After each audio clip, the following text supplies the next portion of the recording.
12 মে 2026 তারিখে পানি সম্পদ মন্ত্রণালয় কর্তৃক একটি নিয়োগ বিজ্ঞপ্তি প্রকাশিত হয়েছে। সম্পূর্ণ আবেদনটি প্রকৃত বাংলাদেশি নাগরিকদের নিকট হতে অনলাইনে আবেদনপত্র আহ্বান করা যাচ্ছে। অনলাইন ব্যতীত কোনো আবেদনপত্র গ্রহণ করা হবে না।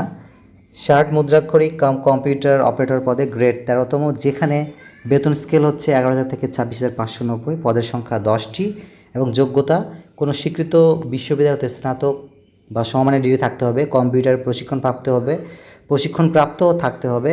ষাটলিপিতে সর্বনিম্ন গতি প্রতি মিনিটে ইংরেজিতে 70টি, বাংলায় 45টি এবং কম্পিউটার মুদ্রাক্ষরে সর্বনিম্ন গতি প্রতি মিনিটে ইংরেজিতে 30টি, বাংলায় 25টি এবং কম্পিউটার ওয়ার্ড প্রসেসিং সহ ইমেল, ফ্যাক্স পরিচালনার দক্ষতা এবং অভিজ্ঞতা থাকতে হবে।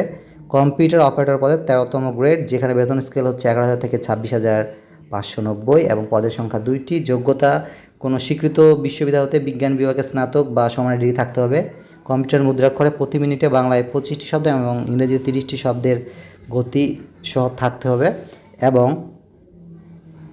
অফিস সহকারী কম্পিউটার মুদ্রাক্ষরিক পদে গ্রেড 16তম এবং বেতন স্কেল হচ্ছে 9,300 থেকে 22,490, পদের সংখ্যা 9টি এবং যোগ্যতা কোনো স্বীকৃত বোর্ড হতে উচ্চ মাধ্যমিক সার্টিফিকেট অর্থাৎ এইচএসসি বা সমানের পরীক্ষা উত্তীর্ণ থাকলে আপনারা অফিস সহকারী কম্পিউটার মুদ্রাক্ষরিক পদে আবেদন করতে পারবেন। পদের সংখ্যা 9টি রয়েছে। অবশ্যই কম্পিউটারে প্রশিক্ষণপ্রাপ্ত হতে হবে এবং কম্পিউটার মুদ্রাক্ষরের সর্বনিম্ন গতি প্রতি মিনিটে বাংলায় 20টি, ইংরেজিতে 20টি, ওয়ার্ড প্রসেসিং সহ ইমেল, ফ্যাক্স ইত্যাদি পরিচালনার দক্ষতা এবং অভিজ্ঞতা থাকতে হবে। অফিস সহায়ক পদে গ্রেড দেওয়া আছে 20তম, বেতন স্কেল হচ্ছে 8,250 থেকে 20,010 টাকা, পদের সংখ্যা 16টি এবং যোগ্যতা কোনো স্বীকৃত বোর্ড হতে মাধ্যমিক স্কুল সার্টিফিকেট বা সমানের পরীক্ষা উত্তীর্ণ থাকলে আপনারা অফিস সহায়ক পদে আবেদন করতে পারবেন। এবং যেহেতু সম্পূর্ণ আবেদনটি অনলাইনে গৃহীত হচ্ছে, কাজেই আগ্রহী প্রার্থীগণকে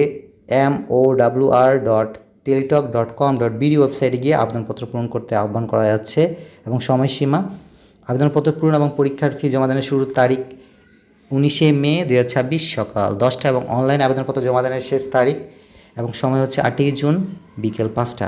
যখন আপনারা অনলাইনে আবেদনটি পূরণ করবেন বা সাবমিট করবেন, তখন আপনাকে একটি ইউজার আইডি দেওয়া হবে। এই ইউজার আইডি ব্যবহার করে পরবর্তীতে আপনি পরীক্ষার ফি প্রদান করতে পারবেন এবং সাবমিট করার পর থেকে 72 ঘন্টার মধ্যে SMS-এর মাধ্যমে আপনাদের পরীক্ষার ফি জমা দিতে হবে। এবং অনলাইনে আবেদনপত্র পূরণের জন্য একটি রঙিন ছবির প্রয়োজন, যার দৈর্ঘ্য হবে 300 পিক্সেল এবং প্রস্থ হবে 300 পিক্সেল এবং একটি স্বাক্ষরের প্রয়োজন, যার দৈর্ঘ্য 300, প্রস্থ হবে 80 পিক্সেল এবং ছবির ক্ষেত্রে সর্বোচ্চ সাইজ 100 কিলোবাইট এবং স্বাক্ষরের ক্ষেত্রে সর্বোচ্চ সাইজ 60 কিলোবাইট। এবং পরীক্ষার ফি জমাদানের জন্য সর্বপ্রথমে আপনাকে টেলিটক সিমের মাধ্যমে মেসেজ অপশনে গিয়ে টাইপ করতে হবে MOWR, তারপর একটি স্পেস দিয়ে ইউজার আইডি লিখে 16222 নাম্বার সেন্ড করবেন। তখন আপনাকে একটি রিপ্লাই হিসেবে পিন নাম্বার দেওয়া হবে এবং দ্বিতীয়বার আবারও মেসেজ অপশনে গিয়ে লিখবেন MOWR স্পেস দিয়ে ইয়েস লিখে আবারও স্পেস দিবেন, তারপর উক্ত পিন নাম্বারটি লিখে 16222 নাম্বার সেন্ড করবেন। তখন একটি আপনাকে কংগ্রেচুলেশন মেসেজ দেওয়া হবে, যেখানে আপনার নাম থাকবে, যে পোস্টের জন্য আবেদন করেছেন সেই পোস্টের নাম থাকবে, পেমেন্ট সাকসেসফুল এই অপশনটি দেখাবে এবং আপনাকে একটি ইউজার আইডি এবং একটি পাসওয়ার্ড দেওয়া হবে, যা ব্যবহার করে পরবর্তীতে আপনি পরীক্ষার প্রবেশপত্র এবং অন্য তথ্যগুলো ডাউনলোড করতে পারবেন।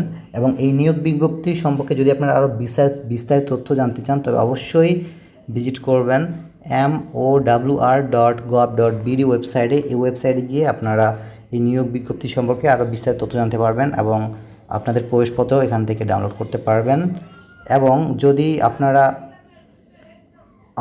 আরও জানতে চান, তবে নিচে একটি কিউআর কোড আছে, এই কিউআর কোড স্ক্যান করবেন অথবা alljobs.teletalk.com.bd ওয়েবসাইটে প্রবেশ করে এই নিয়োগ বিজ্ঞপ্তি সম্পর্কে বিস্তারিত তথ্য আপনারা সংগ্রহ করতে পারবেন।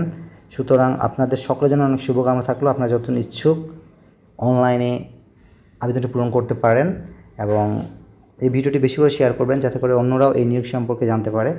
আর মাত্র 8 দিন সময় রয়েছে, এই সময়ের মধ্যে আপনারা অনলাইনে আবেদনপত্র পূরণ করতে হবে। সুতরাং এই ভিডিওটি বেশি করে শেয়ার করুন, যাতে করে সকলে এই নিয়োগ বিজ্ঞপ্তি সম্পর্কে জানতে পারে এবং অনলাইনে আবেদনপত্র জমা দিতে পারে। সকলকে ধন্যবাদ দিই শোনার জন্য।